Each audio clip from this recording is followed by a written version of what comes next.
Yes.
That's one too.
Good evening. I'd like to call to order the August 12th, 2025 regular board meeting.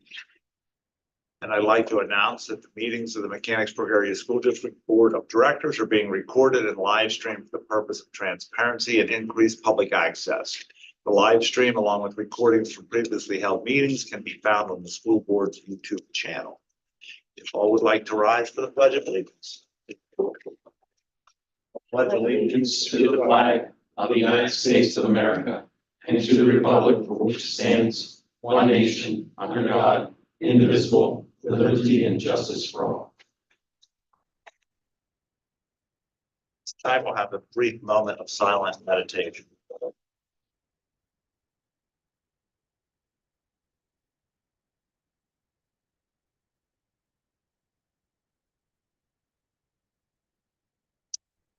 Roll call, Mrs. Swider. Mr. Bradley. Here. Mr. Frangel. Here. Mrs. Huff. Here. Mr. Kickline. Dr. Lebo. Here. Ms. Morgan. Here. Dr. Rhodes.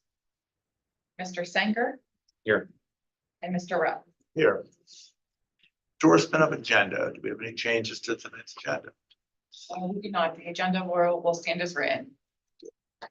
The reading of minutes of the regular board meeting of June 10th, 2025. Do any board members have changes, corrections to those meetings? Will be accepted as printed. On to item 2, hearing of visitors, items on the meeting agenda. There will be 2 opportunities for public comment this evening. As a reminder, public comment is limited to residents and taxpayers of the school district. At this time, we have reached the first opportunity for public comment. This opportunity is reserved for comments related to items that are listed on the evening's agenda for a vote. The second opportunity for public comment will occur at the end of the meeting. The second opportunity for public comment is reserved for comments on issues not listed on the agenda and not being voted upon. Public comment will be limited to 3 minutes per individual and requires community members to observe a reasonable decorum. If you'd like to address the board, you can come up to the podium and share your name and the municipality in which you reside. This is for items that are on the agenda and are going to be voted on at tonight's meeting. Seeing none, item 3, reports and presentations. Item 3.01, Superintendent of Schools report, Dr. Bitts. Thank you, sir. Get started with opening of school. I shared this morning as we welcomed back our entire staff that I just love this time of year. I really do. This is why we do what we do. We one time didn't bring the kids back at this time and it was pretty boring. This is why we do what we do. And the excitement this morning was palpable as we welcomed our staff back, and we'll continue to have staff only days here throughout the rest of this week. And then welcome our students back next Tuesday. So next Tuesday and Wednesday, as you probably remember, we have a staggered start for our K-3 students. So half of the alphabet will come on Tuesday, the other half on Wednesday, and then everyone will come on Thursday and Friday. And then the week following, we'll have another 4-day week with Friday off. And then the week following that, we'll have our third 4-day week with Monday off for Labor Day. So then we'll get into our 5-day weeks after that. Very excited to see, ultimately from more of a system standpoint, how the new calendar shakes out. Obviously, this is the first step towards that, is these opening weeks and some of the changes that we made.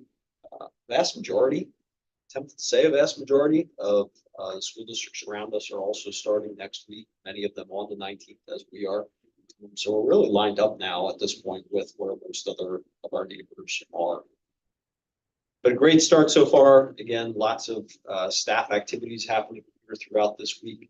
We are well staffed. We have a number of positions that are some long-term substitute positions that we're still finalizing, and a couple late changes, some of which are on the personnel report tonight that we're working through. But by and large, we are in really good shape to have professionals in the classrooms with our kids next week when we get started. So great start so far. One of the other things that we did today at our opening staff meeting was the opportunity to recognize staff members who had different years of service here in the school district.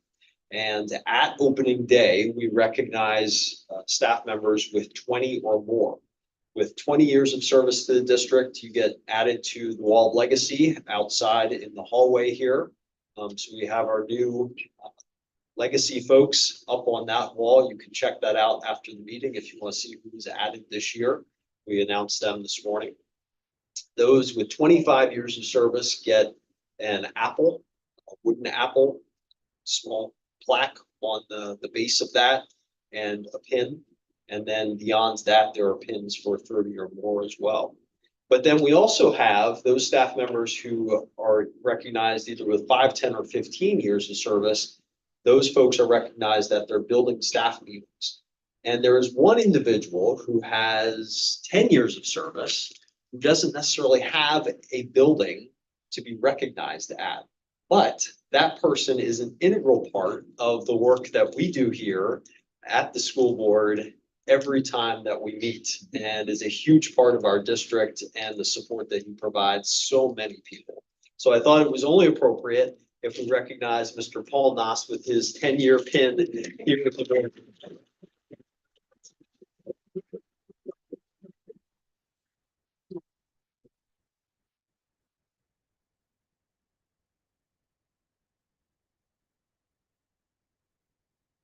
Been around long enough, you know what an asset Paul is. So we appreciate the work that you do, not only every day, but the work that you do here at the board meetings as well. A couple other updates I'd like to share with the board as we get started with the school year, and it's the questions that I've been receiving out in the community and even in a couple cases with the press, and that certainly has to do with the budget. So I'll share some updates with you on both the federal budget front and the state budget front, and share what I've shared with others as well. I have had the opportunity to speak with Penn Live last week and had an interview with Fox 43 today, as a number of different media outlets have been talking about the budget and the challenges that what the current condition of the budget are putting school districts in. So I want to be able to share that with you as well. We'll start on the federal front. You know, from back in the spring, we were at the point where we knew that there was some question about our federal dollars, specifically our title funds that come from the federal government. As you'll remember, we have about $1 million that comes from the federal government each year into our budget, which accounts for about 1% of our revenue in total. So there were a number of those title funds, not all of them, but a number of them that were under review, or in the words of some folks, frozen for a period of time, rather than being released when they're typically released at July. The word that we received from the U.S. Department of Education was that, again, they were under review to make sure that the uses of those funds were consistent with the priorities of the current administration. So largely that was about $200,000 in Titles 2, 3, and 4, which for us goes directly towards staff members that are working in the areas of literacy and coaching, instructional coaching, and particularly to services to our students who are migrants and are here as English learners. So that $200,000 was under review, as I said, and obviously it was questioned whether we would end up receiving those dollars. States all over the country were, of course, in a similar situation with all varying amounts of money overall. Our state entered into litigation to get those funds back, because ultimately those funds were appropriated by Congress and signed off by the president to be appropriated to us during this budget year. So they were expected. They were planned, expected, signed off.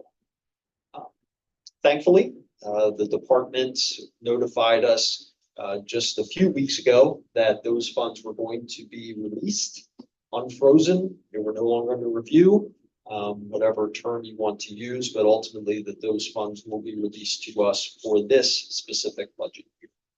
I think at this point, we certainly anticipate having some more feedback from our associations and probably from the US Department itself about what we can expect for the next budget year, 26-27. And I think it appears that this is a precursor to some of those funds likely not being provided to us, at least perhaps not in the same way as what we're used to. But ultimately, we are receiving that $200,000 for this budget year as we expected. So maybe I'll pause there and see if you have any questions about the federal before I move on to state. We are receiving, or we have received it to a bank account now, or do we have the money or not? So Mr. Longwell can be more specific with it, but we don't always necessarily receive it all at once anyway. They give a promise to send it and then we receive it.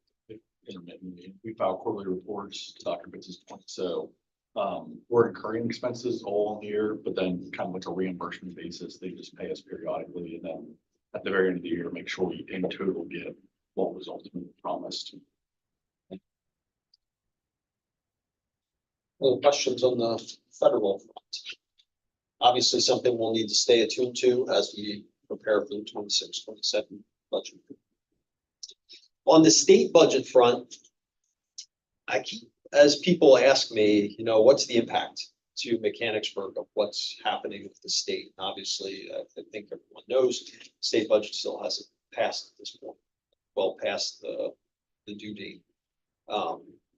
Kind of got two answers to this. There's the public educator hat that I would answer in general as a Pennsylvania public educator. And then there's the more specific answer for us here in Mechanicsburg. As the public educator in general, I would say money needs to start flowing. Money needs to start flowing to the 500 school districts in the state, many of whom rely heavily on the dollars from the state. We have school districts, I have colleagues among the other 499 who are going to have to take out loans to be able to pay the bills and to be able to pay salary. And that's just an embarrassment. So money has to start flowing in the short term for school districts. For us more specifically, for us, frankly, we are in a pretty stable financial position. When people question why school districts have fund balance the way that we do, well, this is part of the reason why we need to have some fund balance. Thankfully, that's going to help us continue to pay the bills. Also, we are extremely reliant, as we all know, on the local tax base. While we certainly will need those state dollars, and there will come a point in time, sometime October, November, sometime around then, where we will need those dollars. Right now, we're okay. It's certainly frustrating, but at this point, for us as a school district, we need them to get it right. And that means that we need them ultimately to fix some of these issues with the budget, particularly around cyber funding and some plan con issues, even though much of our construction is done. For this round, there are pieces of the formula that continue to be fixed to address growing districts like ourselves and others here in Cumberland County in particular. So ultimately, right now, we don't have any immediate concerns. We are going to have a great program for our students come next week, and it's our jobs to all take on the challenges that the budget presents and not have that impacting what's happening in the classroom.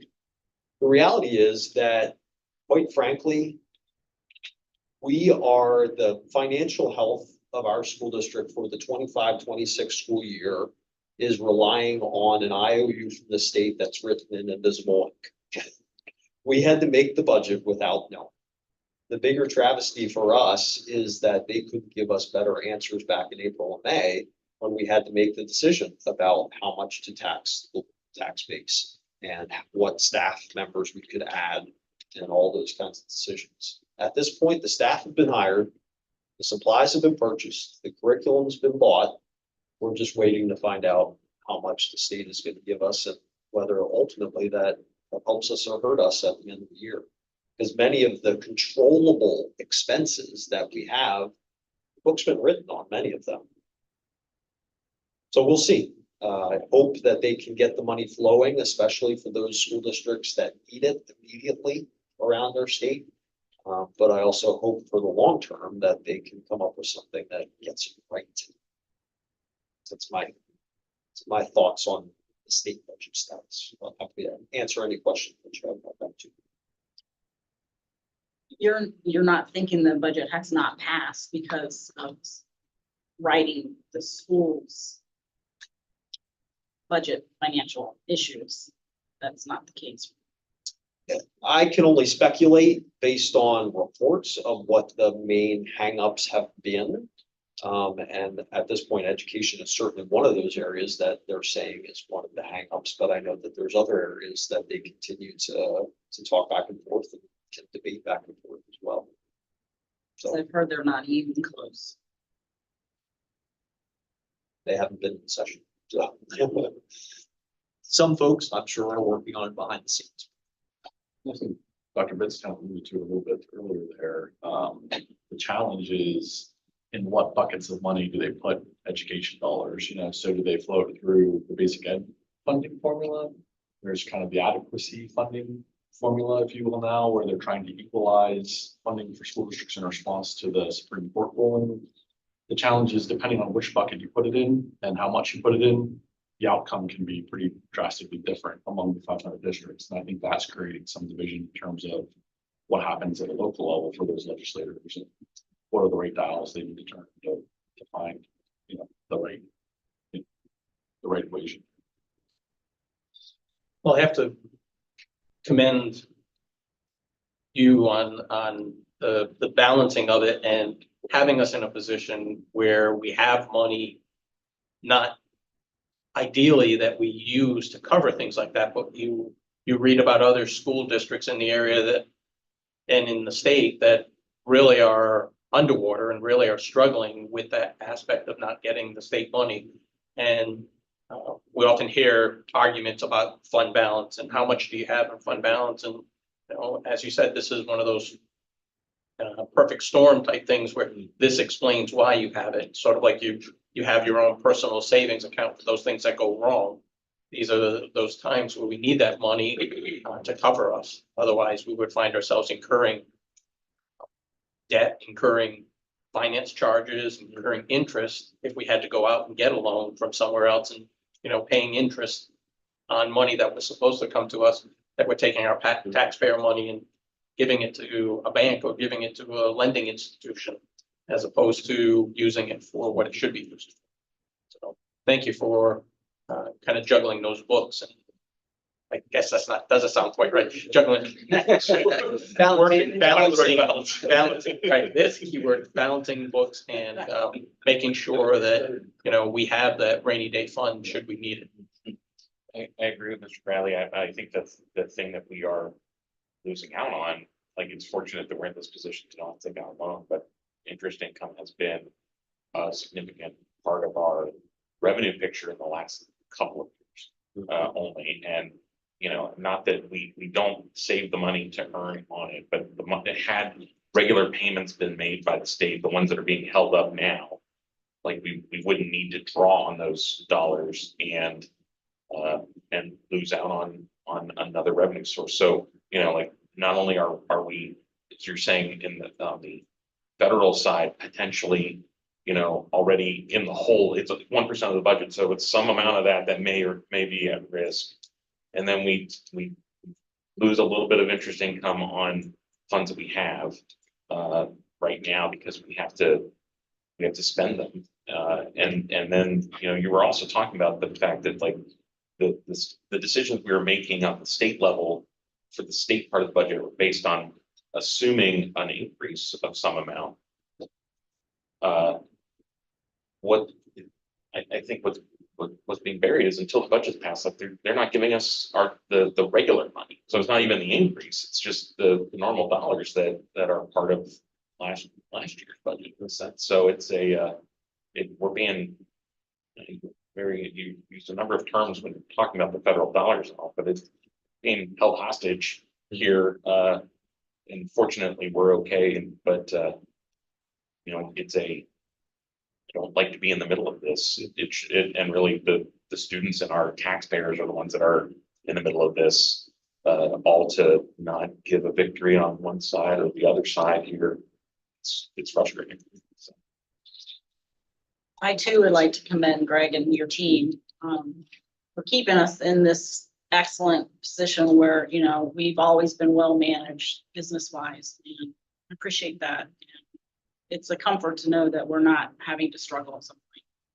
Well, I really appreciate the compliment. I've underscored the word team. There's many people involved in the budget process, and I think a hallmark of Mechanicsburg, frankly, has been good budget decisions supported by the board, endorsed by the board, and I think it's led us to continue to be able to weather the storm and be steady in our decision making. Good recommendations. That's the end of my report. Very good. Thank you, Dr. Pitts. Capital Area Intermediate Unit, Mr. Bradley. It was a relatively quiet summer for the intermediate unit. We did have a workshop last month in July to learn more about or get the new board members up to speed on the intermediate unit, the purpose behind the intermediate unit, how the intermediate unit works. Over the next 6 months, there's going to be a significant change in the board for the intermediate unit because of elections, because of terms. There are some districts that share a seat on the board as opposed to every district has a seat. And so you have one school district coming in and another one going out.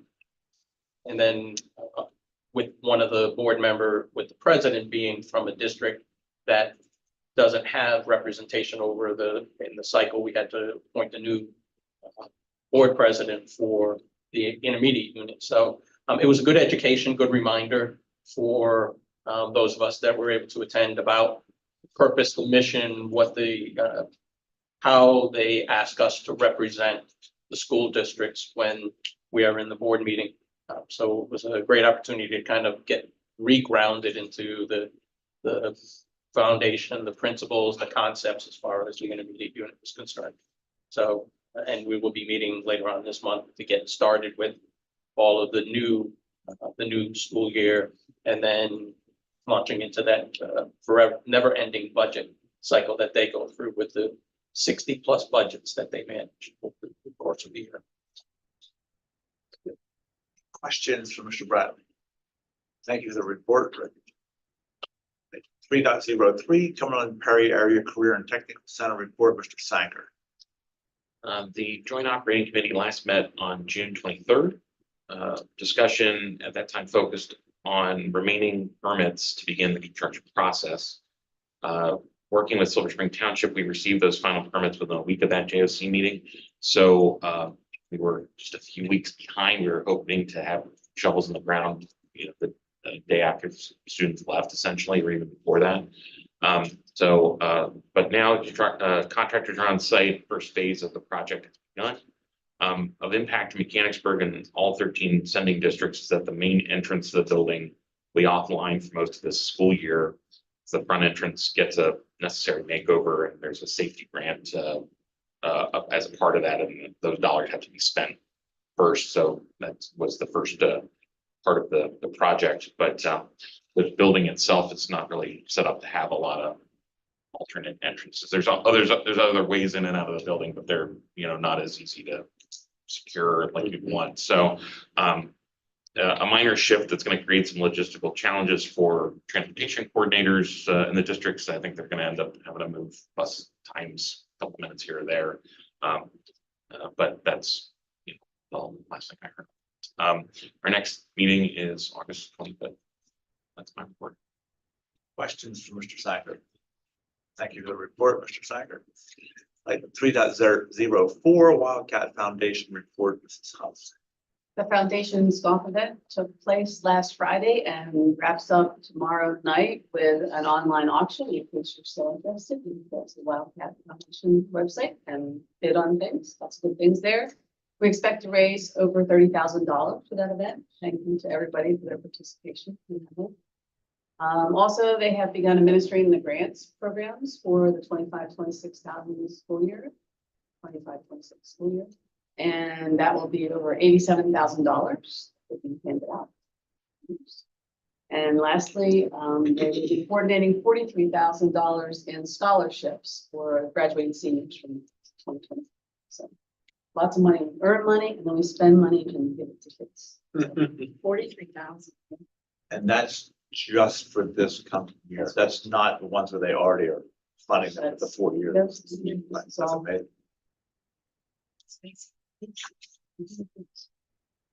Any other questions for Mrs. South? Thank you for the report. PSBA legislative report.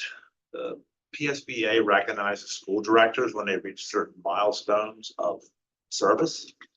And tonight I'd like to recognize one of our board members who told me when he talked to me 10 years ago, he was going to do this for 1 term. And here he has been here for 10 years. So the PSBA Lane issued you a little certificate in honor of your 10 years of service.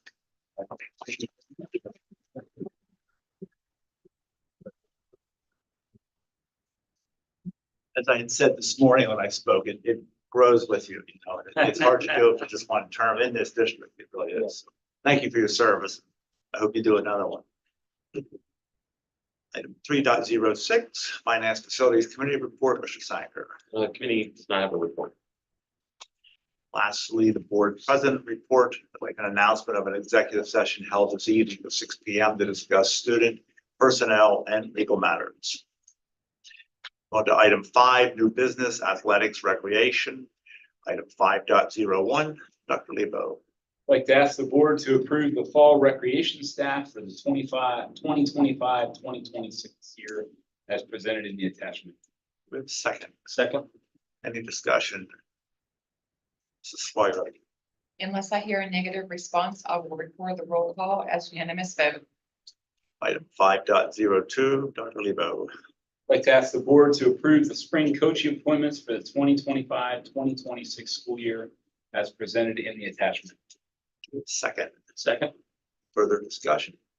I just want to affirm the administration for bringing those to us early. I know Dr. Rhodes or I had talked about that several years ago, how we were often, those were brought to us right as the season was beginning. So I just appreciate the, whatever work that takes to get us those ahead of time so we can do that prior to the season. No, it's certainly worked much better under this way. It really does.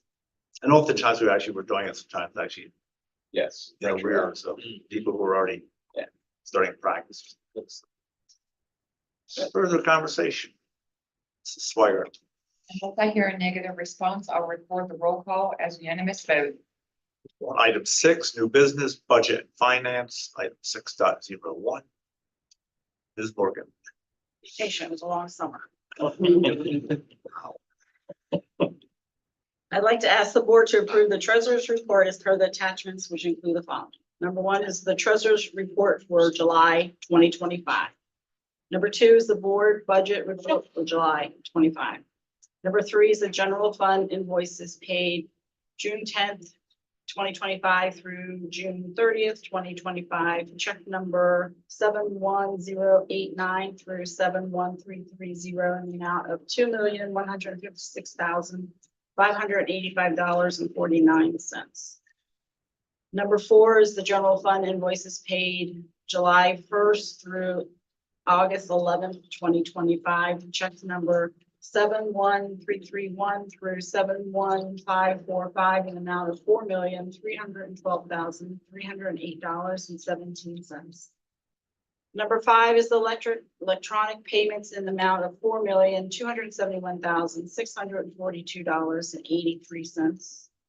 Number 6 is the general fund invoices payable, check number 71546 through 71570 in the amount of $218,185.10.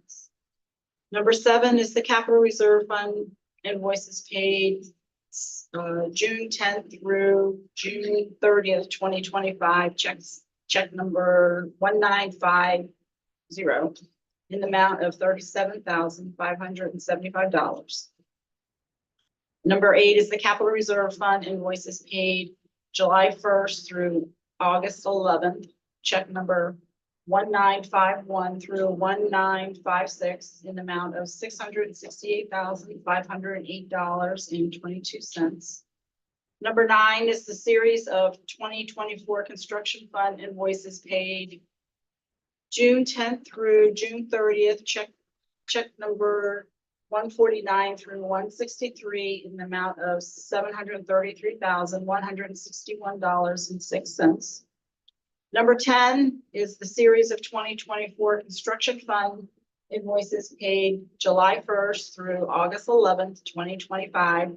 Check number 164 through 181 in the amount of $2,477,870.63.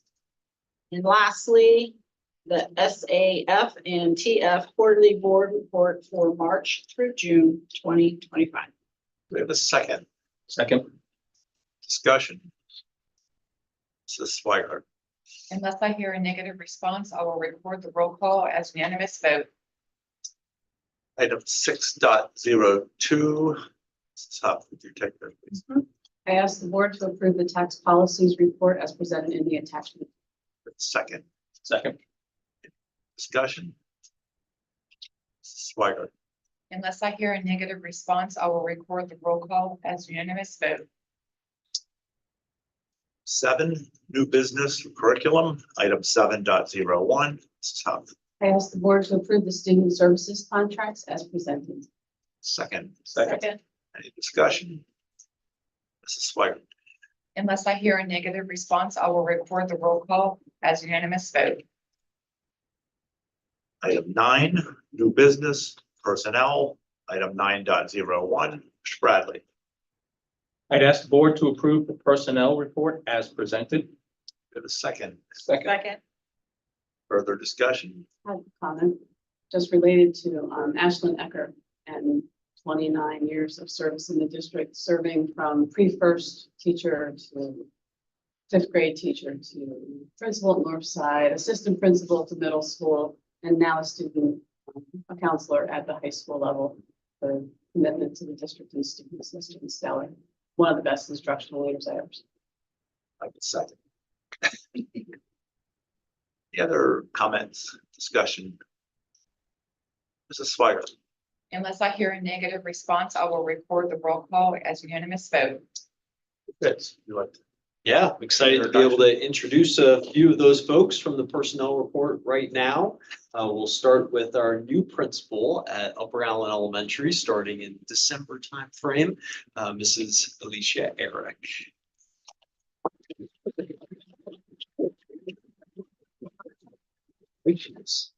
And then we have our reconfigured student services / special education crew here in the back as well. We have Ms. Bethany Bridges, who will now be our Director of Student Services. Mrs. Jamie Bott, who will now be our Director of Special Education. And Mr. Mark Miller, who will now be our Supervisor of Special Education. Mr. Jeremy Eastman will be, to approve our Supervisor of Student Services, and he'll be joining us soon as he's released from his current district. So we'll have an opportunity for you to talk more with all 4 of them. It's a couple meetings. So thank you. Very good. Thank you. Congratulations and welcome aboard and welcome to your new positions, those who have already been with the district. On to item 9.02, Mr. Bradley. I'd ask the board to approve extra duty advisors for the 2025-2026 school year as presented in the attachment. Second Second. conversation. Swigert. Unless I hear a negative response, I will record the roll call as unanimous vote. Item 9.03, Mr. Bradley. I'd ask the board to approve the job description for Director of Special Education as presented.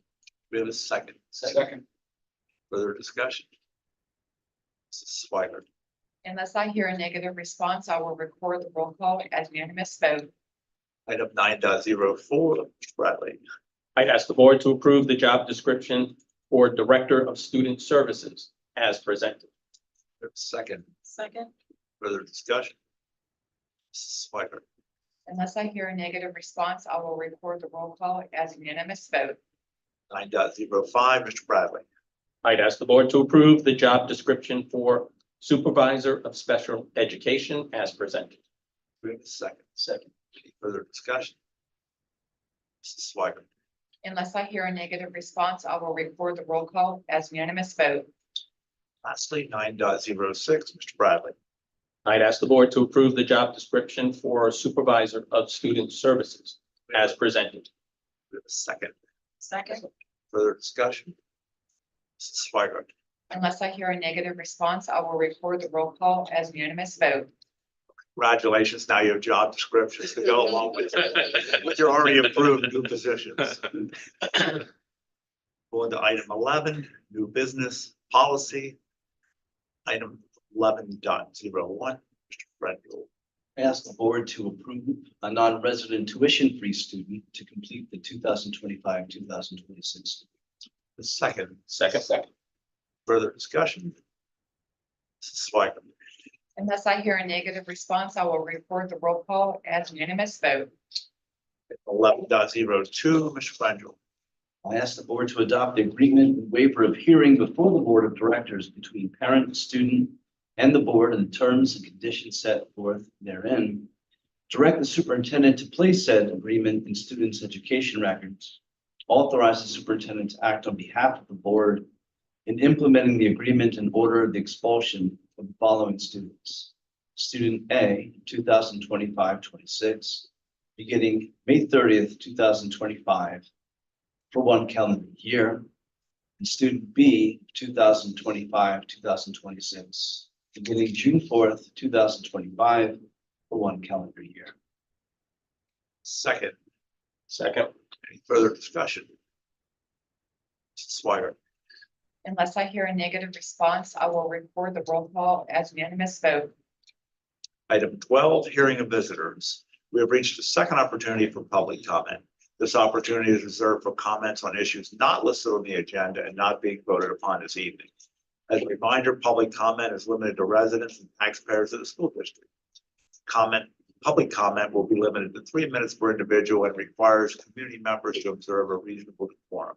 If you'd like to address the board, please come to the podium and share your name and municipality in which you reside. This is for items that were not on the agenda and not voted on tonight. Seeing none, item 13, Ms. Morgan. I'd like to ask the board to adjourn. Meeting is adjourned.